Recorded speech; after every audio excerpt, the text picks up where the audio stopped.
Hello అండి. నమస్తే. Welcome back to my channel. ఈరోజు మన ఛానల్‌లో టమాటాలు, ఉలువలు వేసి రసం అయితే చేశాను. చాలా టేస్టీగా ఉంటుంది. చాలా ఘాటుగా, కమ్మగా ఉంటుందండి. ఈ సీజన్‌లో చేసుకొని తిన్నా చాలా హెల్త్‌కి చాలా మంచిదనమాట. ముందుగా అయితే ఒక గిన్నె తీసుకొని అందులోకి కొన్ని ఉలువలైతే వేసుకున్నాను. ఇప్పుడు ఇందులోకి వాటర్ అయితే వేసుకొని ఉలువల్ని నీట్‌గా కడుక్కోవాలి. ఇలా ఒక 2 టైమ్స్ ఉలువలనైతే కడుక్కొని పెట్టుకున్నానండి. ఎక్కువైతే ఉలువలు వేసుకోలేదు. ఒక గరిటెడు మాత్రం వేసుకున్నాను. టమాటాలైతే ఒక 4 తీసుకున్నాను. ఇలా 4 సైడ్స్ అయితే కట్ చేసుకొని నీట్‌గా కడుక్కున్న తర్వాత అయితే వేసుకోవాలి. ఇప్పుడు ఇందులోకి ఒక గ్లాసెడు వరకు వాటర్ అయితే వేసుకున్నాను. ఇప్పుడు వీటినైతే ఉడికించుకోవాలి. చూడండి, టమాటా, ఉలువలైతే ఉడికిపోయాయి. ఇలా ఉడికిపోతే సరిపోతుందనమాట. ఉలువల్లో చాలా బలం ఉంటుందండి. ఎముకలకైతే చాలా బలం ఉంటుందన్నమాట. ఉట్టిగా ఉలువల చారు కాకుండా ఇలా టమాటాలు యాడ్ చేసుకోండి, చాలా బాగుంటుంది. ఇప్పుడు దీనైతే వడబోసుకుంటున్నాను. ఇందులోకి రసము వీటిని సపరేట్ చేసుకుంటున్నాను, టమాటాలని, ఉలువల్ని. ఇప్పుడు ఈ టమాటా ఉలువలు ఉన్నాయి కదా, ఇవి మెత్తగా కాలేదు కాబట్టి నేను మిక్సీ జార్లోకి అయితే వేసుకుంటున్నాను. ఇలా టమాటాలు, ఉలువలు అయితే మిక్సీ జార్లో తీసుకొని అందులోకి వేసుకోవాలి. ఆ రసం ఉంది కదండి, అది కూడా మనం రసంలోకి యూజ్ చేసుకోవచ్చు అనమాట. ఇలా ఉలువలు మొత్తం ఇందులోకైతే వేసుకుంటున్నా. ఇట్లా మిక్సీ పట్టడం వల్ల మనకు చాలా మెత్తగా వస్తుంది. లేదంటే చేతితో కూడా స్మాష్ చేసుకోవచ్చు. చేతితో స్మాష్ చేసుకున్నా ఇలా ఈజీగా ఉంటుందని ఇలా చేశాను. ఇందులో కొంచెం మిరియాలు అయితే వేసుకున్నాను. ఒక 4-5 మిరియాలు అయితే వేసుకున్నాను. అలాగే వెల్లుల్లిపాయలు అయితే వేసుకుంటున్నాను. వెల్లుల్లిపాయలు కూడా ఎక్కువనే వేసుకున్నానండి. ఒక 10-15 దాకా ఉంటాయన్నమాట. అలాగే ఒక స్పూన్ వరకు జీలకర్ర అయితే వేసుకోవాలి. వీటిని మెత్తగా పేస్ట్ అయితే, మరీ మెత్తగా కాకుండా పేస్ట్ అయితే చేసుకున్నాను. ఇప్పుడు ఒక గిన్నె తీసుకొని అందులోకి 2 స్పూన్స్ వరకు ఆయిల్ అయితే యాడ్ చేసుకోవాలి. ఇప్పుడు ఇందులోకి జీలకర్ర, ఆవాలు అయితే వేసుకుంటున్నాను, ఒక స్పూన్ వరకు. ఇప్పుడు జీలకర్ర, ఆవాలు అయితే వేగిన తర్వాత కొంచెం మెంతులు వేసుకుంటున్నాను.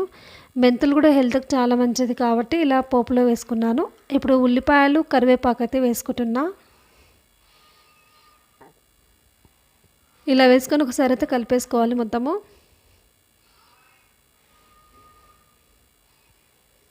ఇప్పుడు ఇందులోకి కొంచెం పసుపు అయితే వేసుకుంటున్నా. ఇప్పుడు మళ్ళీ ఒకసారి అయితే కలుపుకోవాలి.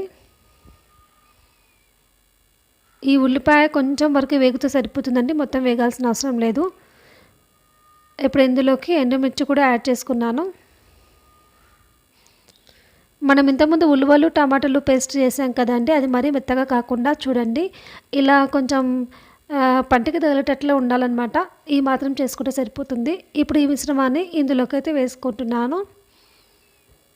ఇలా కచ్చాపచ్చగా దంచుకుంటేనే బాగుంటుందండి.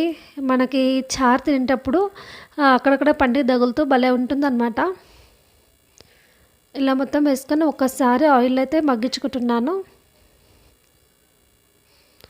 ఆల్రెడీ ఇవన్నీ ఉడికినాయి కాబట్టి ఎక్కువసేపు మగ్గించుకోవాల్సిన అవసరం ఏం లేదండి. ఇట్లా ఒక 2 నిమిషాల పాటు మగ్గించుకున్న తర్వాత ఇందులోకి ఒక స్పూన్ వరకు కారం అయితే వేసుకున్నా. అలాగే సరిపడినంత సాల్ట్ అయితే వేసుకోవాలి.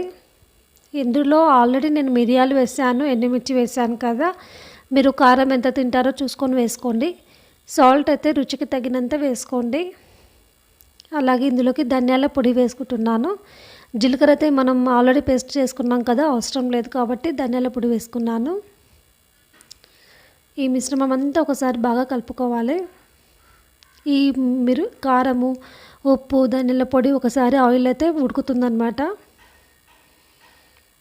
చూడండి, ఇలా ఒకసారి అయితే కలుపుకున్నాను. ఇప్పుడు రసం ఉంది కదా, ఇంతకుముందు మనం ఉడబట్టుకున్నాం కదా, అది కూడా వేసుకుంటున్నాను.